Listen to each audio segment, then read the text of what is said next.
Hola YouTube! Dans le comté d'Offaly, sur la route de Dublin au centre de l'Irlande, se trouve Clonmacnoise, un ancien site monastique qui a connu de nombreuses attaques au fil du temps. Aujourd'hui, je vais vous faire découvrir ce lieu dans un nouveau lieu insolite. Allons-y!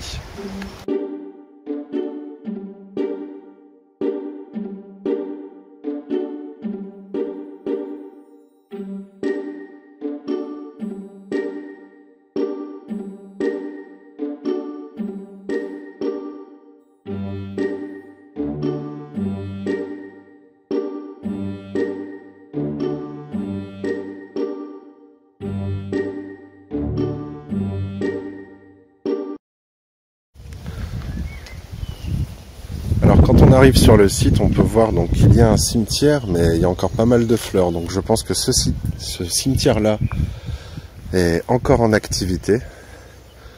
Mais là-bas au loin, on peut voir une grande tour, une église et d'anciennes croix celtiques. Donc on va se rapprocher de cette zone qui va beaucoup plus nous intéresser historiquement parlant.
Fondé en 548 par Saint Kieran, ce fut l'un des plus importants centres artistiques et culturels du pays.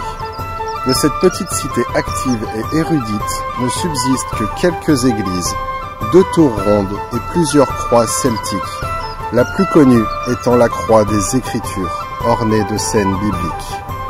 Il est considéré comme le premier site chrétien historique en Irlande. Ce fut d'ailleurs le premier voyage officiel à l'étranger du pape Jean-Paul II.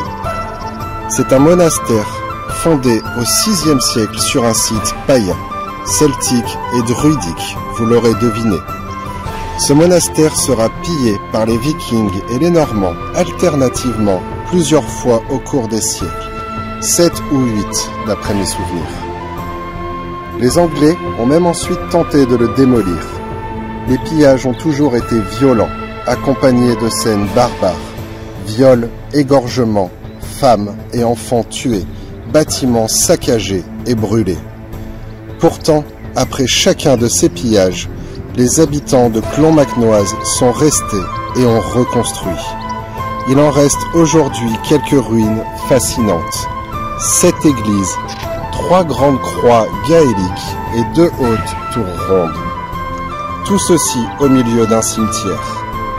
Et autre précision de taille, c'est ici qu'est enterré le dernier roi d'Irlande, Rory O'Connor. Ce lieu semble réellement imprégné des âmes des anciens habitants de ce site, à défaut d'autres mots ou explications rationnelles.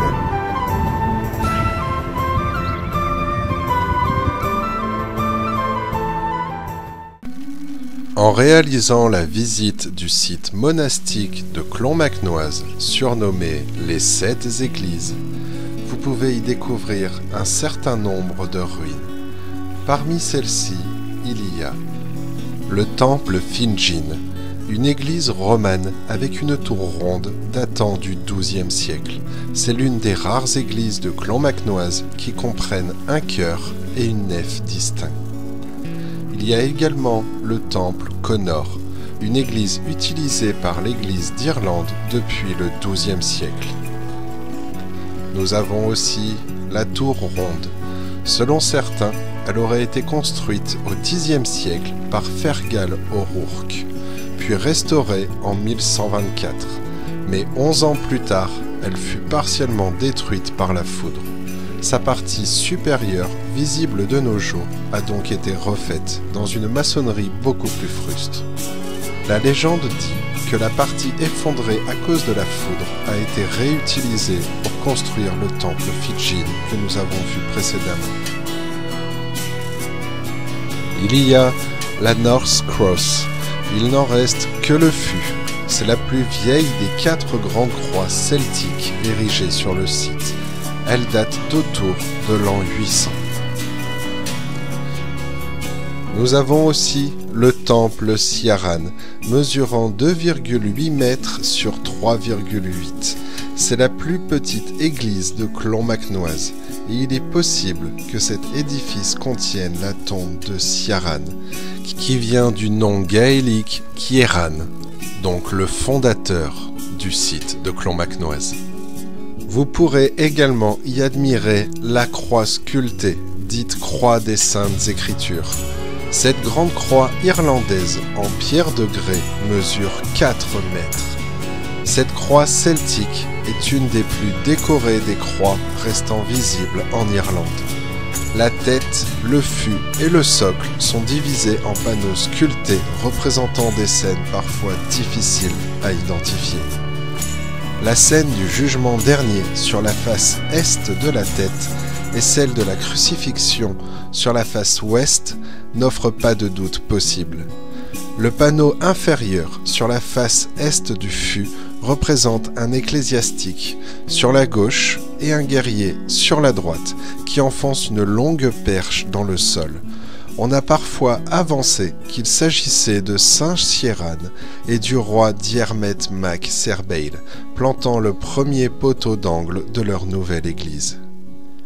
L'inscription, en grande partie mutilée, qui se trouve sur les faces est et ouest au pied du fût, a fait l'objet de nombreuses controverses, mais elle semble commémorer Flann Sina, roi d'Irlande, et à Colman, abbé de Clonmacnoise, et sculpteur qui fit construire cette croix. Ces 2 personnages sont aussi à l'origine de la construction de la cathédrale.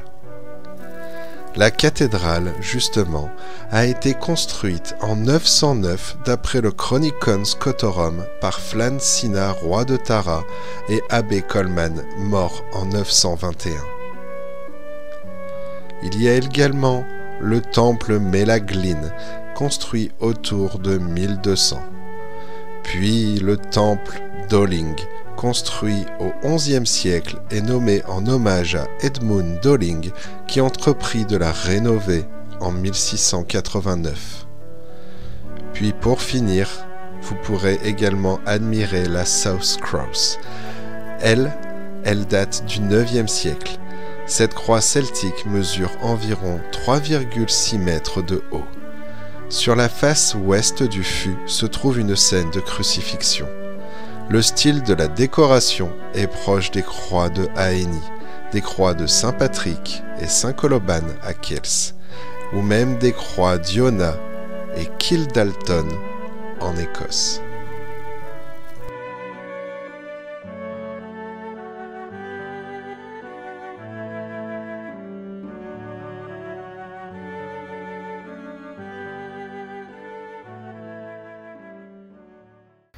J'espère que vous aurez aimé découvrir ce lieu chargé d'histoire et de souvenirs.